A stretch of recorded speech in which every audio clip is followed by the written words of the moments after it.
Alright, here's a short memory quiz for you. Take this right angle triangle. Let's call this angle as theta.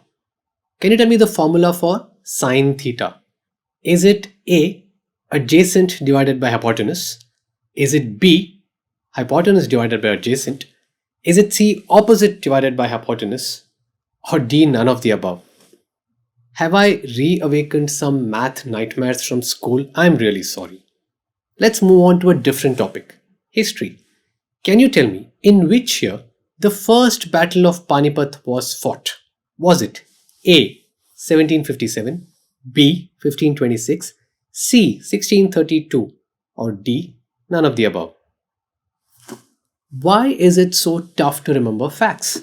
And these are no ordinary facts. These are pieces of information that we have read, reread, revised, memorized, and in case of math, spent countless hours practicing. And yet, today we struggle to remember what we learnt. Facts are difficult to remember. Let me move on to question 3 of this memory test. What was the moral of the story of the hare and the tortoise? Was it A, well begun is half done, B, a tortoise is faster than a hare, C, it's important to take frequent breaks while working, or D, slow and steady wins the race? I'm sure all of you remember this one. It is slow and steady wins the race.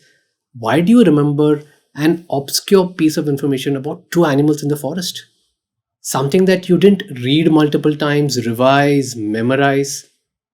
Now that is the power of stories. Stories are memorable. Why is that so? There is an evolutionary reason. When our ancestors discovered fire, they would sit around the fireplace at the end of the day and exchange stories.